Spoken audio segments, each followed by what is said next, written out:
Alright guys, finally got the helmet done. So I went and painted my little bracket, riveted it onto my helmet, mounted the camera. You can see I got my little safety wire there. Definitely something good to have in case you break something or your camera comes off. I got the hydration sucker there for my mouth. Here's the quick disconnect. Got the Garmin temperature sensor on there. So basically, only thing left to do is to break in this helmet a little bit. I've wore it 5 minutes most. So that is that. Finally can check that off the list. Everything's done. Happy with the way everything came out. Do have to double check though. Camera angle. I had the other one set where I could just push it all the way back, tighten it up, and it was set good. So I'm gonna have to double check this one. So off to the side you go, Mr. Helmet. Time for something to do with cameras number 2. I bought this little bracket that's supposed to go to the handlebar so that I can mount another camera. This is one of my backup cameras that I had that was the rear view making the pass camera. So this is the Hero Session 4, I believe, GoPro. So that's that. 2 cameras down. Let's see what we got going on next. I have a oil drain tube. I don't know what you could call it. Kit, tube, whatever. So this is, if you turn your bike on your side, take out your drain bolt, screw this in, and then you can go and drain out your oil all nice. Won't get nothing on your skid plate. So I bought this from TokyoOffroad.com. He's also Tokyo Off-Road on YouTube. He does great videos. So if you're looking for videos on maintenance, upgrades, riding, everything, he is very, very good. I highly recommend you check out his YouTube page. So let's go next. I got in, let's go with the goggles. I particularly was looking for an extra pair of goggles and ran across these goggles on eBay. They were like, I don't know, $3, $1 starting bid. And I was like, you know what? I'll go up to, $10, whatever. And I ended up winning these goggles for, I think, less than $10. Free shipping. They show up in a kind of very long rectangular flat rate box.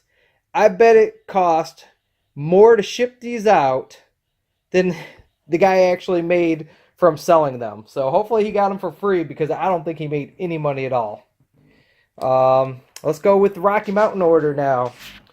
I gave in and bought a spoke torque wrench. I always just went by the sound of things and decided I would finally go and buy one. So let's hope that it's pretty decent. The reviews were good. Price was okay. Can't really complain all that much. But, it is what it is. I have my number plate. So this is a 2018 XC number plate.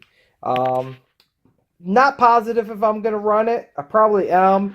Don't want to go and mess up my headlight just, out there racing, because I know, and everyone else knows, that I am pretty rough on a bike. That bike eats the dirt pretty good. So I would rather mess up this, I think it was $15 KTM number plate than messing up my headlight. And let's go on with KTM part number 2. So this is the power valve adjustment tool. I particularly don't know if I'm going to use it or, what's going to go on with that. So I guess we will see. It's just going to let me fine tune the power valve just a little bit more. Right now I'm currently running the yellow spring, which is a stock spring. But I think if I want to give it a little bit more oomph, but don't want to put in the red spring, I'll be able to go in here and adjust this. So something for me to do a little bit more reading up on. And here's just a screw for the number plate. Extra NGK spark plug for the 300. I don't have any extra plugs for that particular bike. And, I might. You just don't know. I just seen it, so I got it. And this was didn't really need it, but thought it might come in handy. And, I don't know. I thought it was a nice, cast aluminum, so it'd be lightweight, but this is actually metal. So it's always nice to have one, throw in a bag. Who knows? Might end up in Pony Jr.'s gift basket of things. I got a new front brake lever because whenever I crashed in the woods, I broke my brake lever also. That's because I don't have on the Bark Busters. I just have on those KTM flag ones. I haven't broke a lever in years.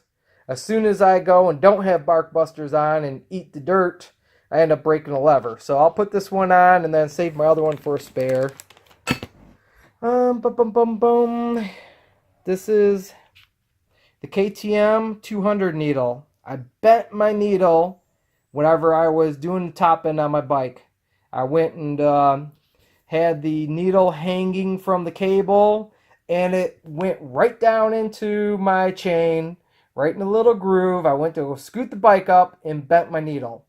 Well, lo and behold, the needle I bent was some Honda needle out of a 99 250, and it's discontinued. So the bike was running perfect with that Honda needle. So even though I know that the stock KTM 200 needle isn't the best, it's still going to be a starting point for me. I have read some threads where people are using Suzuki needles and all that kind of stuff, so that's going to at least give me somewhere to start the bike and not have to worry about it blowing up. And air filter. I love to have at least 3 air filters. So that way you're not, you don't have to wash your air filter every time you're changing out everything on the bike. So I have a race, it's dirty. Well, I want to just throw in a new air filter while I'm waiting to wash the old one. So air filters, extra air filters are nice. Plus I can bag it, and who knows, we might just have something crazy and I want to change out the air filter. And last but not least, we have the V-Force reeds. The KTM 2017 and 2018 reeds are notorious for 2 different things.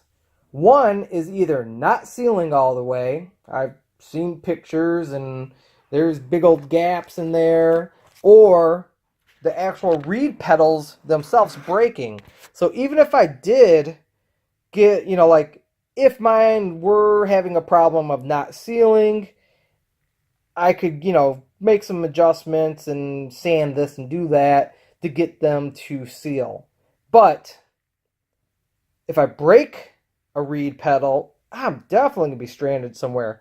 So I'm not even going to mess around with it. I do not want to be showing up to a race and can't start my bike. Or I'm racing and the bike just dies out, can't figure it out, and it won't start up because I have a broken reed valve or pedal. So that's that. Let me see. I think I pretty much got everything I wanted to do. For those who don't know, I am currently injured right now. I fell pretty hard on the bike, and lo and behold, I just happened to get my foot and ankle squished between either a rock and log or in the frame. So let's check out this foot. You ready? Here we go. Boom! Look at that. I got bruising all the way to my toes. Yellowness. Big old nasty swollen up that. Look at my ankle. Look at all that. Oh my gosh. And look at, I even got it up here. I didn't even know till today. I was in the shower and all right, let me pull up my pant leg again. Oh, look at that. The whole back of my leg's all tore up too. This has been the most painful sprained ankle I've ever had in my life. So that's it. But luckily it's not 1 week or 2 weeks until we race.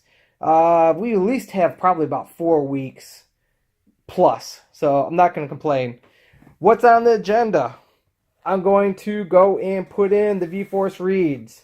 And I bought the JD Jet, or JD whatever jetting, the JD Keenan carburetor that comes with the JD jetting kit because I'm not going to mess with the Mikuni.